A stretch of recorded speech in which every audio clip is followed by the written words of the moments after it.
Perseverance defines us, so keep pushing.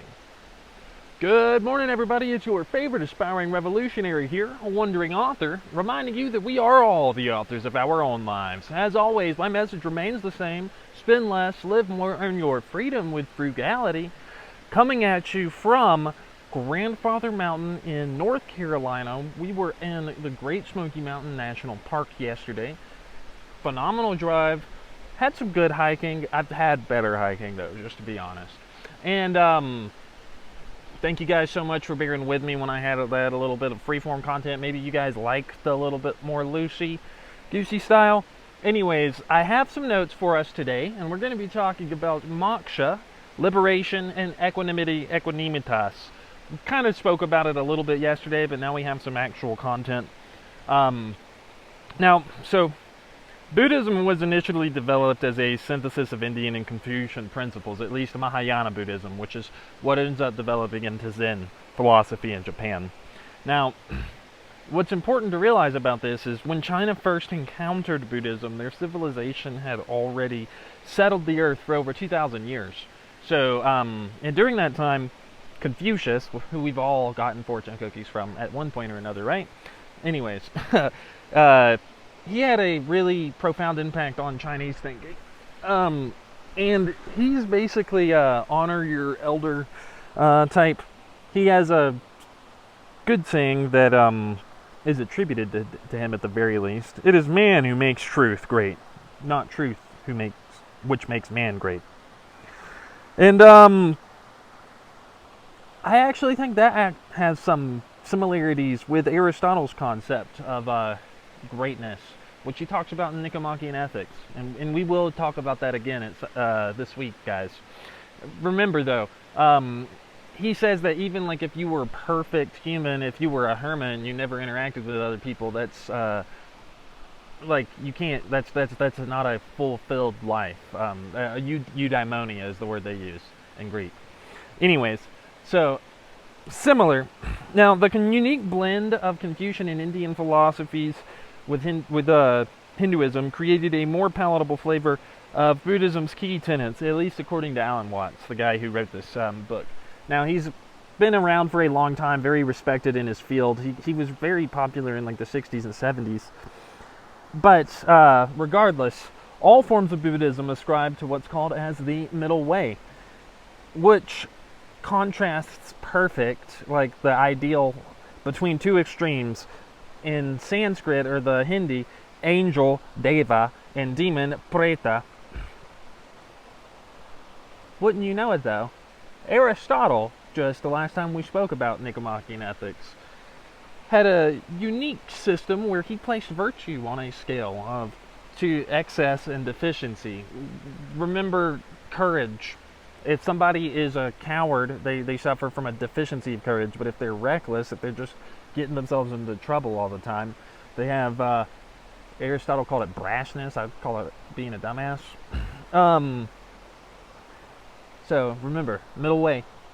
Aristotle and Buddhism agreed on that. Now, there is one thing that I've noticed in the early thought of Buddhist philosophy that I haven't seen really articulated in our study of Western philosophy, at least not yet, which is the Atman, or self. Carl Jung will talk about the ego later in Western philosophy, and most people are kind of familiar with it now, but that's basically what the Atman is.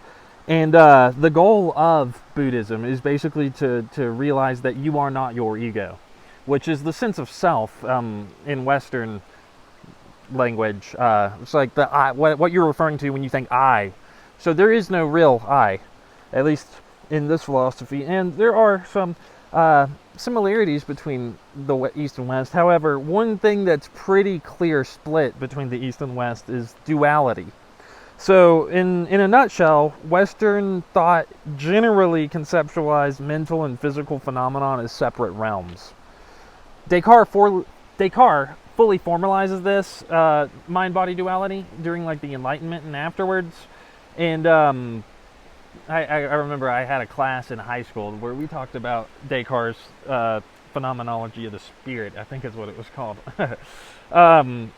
Now, the Theravada Buddhism's traditions took a different route. For them, and a few oddball Greek philosophers, the one is many. So it's not totally unknown, but from a Buddhist perspective, anything that divides or measures generates what's called Maya, which is like false perceptions, and this blinds us from our connection to the real world. Obviously, there are lines and stuff in the real world, like what we have here with rocks, but German philosophers kind of come up with this thing called Gestalt, which is, you ever see like the picture of an ink blot where like there's two silhouettes of a cup, and the actual cup is the space in between those silhouettes? So for the Buddhist perspective, what they're saying is like, without having both sides, there can't be anything. So they're intimately connected, right? You can't have one without the other, so they are one. For a simple way to put that was just, you need the space between the lines. You need the lines and the space, right? Now, we'll cover the entire fourfold path in detail later, but a general rundown for now. The fourfold path is how to escape this cycle of samsara, which is suffering. Life is suffering, right? It's present in Eastern and Western philosophy. It's the whole reason Stoicism developed. So the first truth is that the world is dukkha, or suffering. Now, not to get into the nitty-gritty, but it isn't so much that life is suffering all in all. It's just how we normally live our life is suffering. This mostly comes from attempting the impossible. And Stoic thought, trying to control the uncontrollables. We've talked about this on some of my previous episodes, but trying to focus your energies on stuff that you can't control, it's going to make you miserable. And people around the world have recognized that since antiquity. The second noble truth is about what causes our internal suffering, which is trishna, or grasping, or clinging. Now, another similar thought is anitya, or impermanence, similar to Heraclitus' philosophy. I mentioned that yesterday, of becoming, pantarai. This is not to say that the world is impermanent in their eyes, though, but rather that the more you learn about the world, the more it changes, which I do think is true. As we develop our go from childhood to adulthood, we realize that we were complete idiots when we were younger, right? I think that's pretty natural. We all kind of go through that. Avidya is what causes us to cling. Ignorance is the English word for it, but really it's a lack of self-knowledge. If you are familiar with yourself, then you're not going to be trying to control the uncontrollables. And you're going to realize that a lot of like your desires and stuff that you're making yourself miserable over is totally unnecessary. Definitely have had that experience in my life in recent history. Now, the third noble truth is about the attainment of nirvana, and this is one that has a lot of misconceptions in the West, because we grow up hearing about heaven all the time. Now, just to remind you guys, this is not a spiritual tradition. This is more like talking about Greek philosophy, just in the East. So for them, nirvana isn't like a place that you go to when you die. Nirvana is the release from suffering, the recognition that life utterly defeats our efforts to control it. It's when you stop grasping. Nirvana is the state that occurs when you stop grasping. In Stoic thought, Greek thought, Roman thought, equanimity. That's what it reminds me of the mostly. That's like that state of unperturbable calmness, peace, tranquility, serenity. It's a lot of English words that we can use to describe it.